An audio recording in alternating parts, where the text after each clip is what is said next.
As the wind howled and rain lashed against the old lighthouse, Thomas shivered under his blanket in the small cottage. At 83 years old, he was too weak to climb the 126 steps to the lamp room. His trusty dog, Beacon, whimpered by his side, sensing his master's fear. Suddenly, through the storm's fury, they heard a ship's horn blaring in the distance. It was a sound of distress. For over 50 years, Thomas had kept the light of this lighthouse burning, guiding ships safely to the coast. But tonight, the light was out. A recent storm had knocked down the power lines.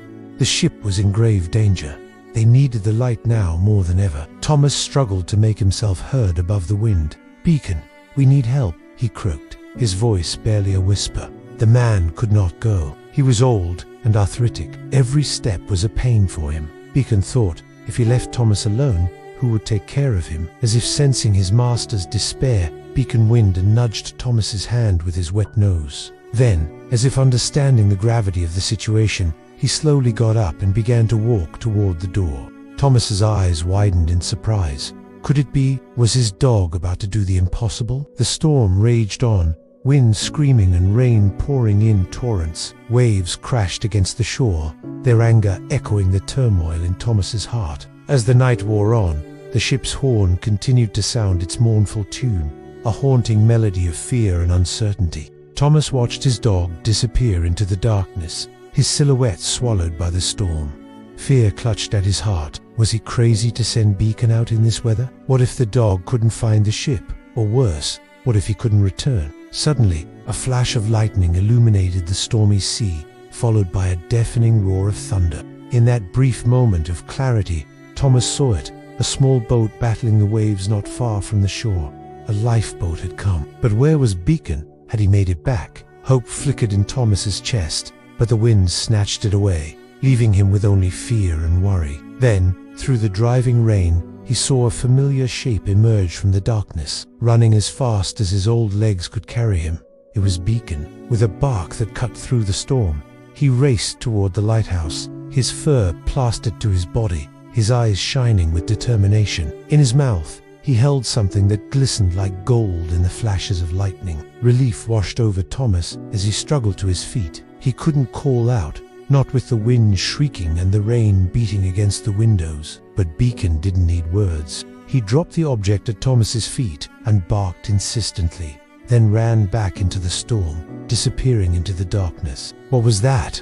Thomas wondered, his heart pounding. He picked up the object, his fingers closing around something smooth and cold. Then he saw the inscription, a ship's bell. It was the same bell that Thomas had seen on the boat just moments ago. The lifeboat had come for Beacon, and Beacon had brought the bell to show him. But why? Then he understood.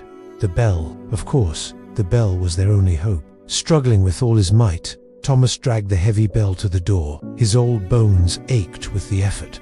But this was no time to rest. He had to get this bell to the top of the lighthouse. He couldn't save the ship without it. But how? He was too weak to climb the stairs, too weak to ring the bell. And then Beacon came back, his tail wagging, his eyes shining with understanding. Thomas felt a surge of love and gratitude for his faithful dog. He put his hand on Beacon's head, his heart overflowing. Then, with the dog's help, he managed to drag the bell to the foot of the stairs. It was too heavy for him to carry, but maybe, just maybe, it was meant to be carried. Slowly, with Beacon by his side, Thomas began to climb the long spiral staircase. Each step was a battle, each breath a struggle. But the thought of the ship out there, lost and alone in the storm, spurred him on. He had to get to the top.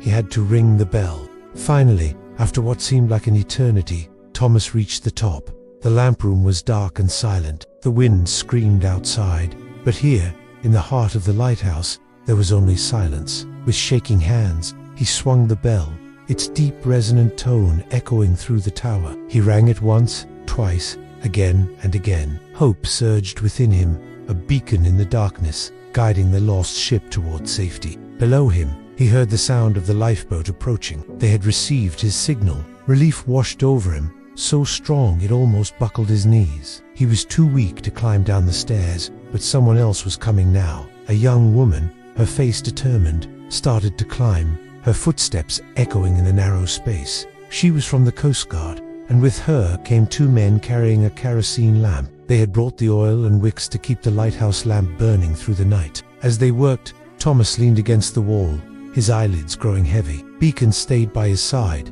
licking his hand, his warm tongue pushing away the chill. The wind screamed outside, but inside the lighthouse, there was a sense of calm, a feeling of victory. They had saved the ship.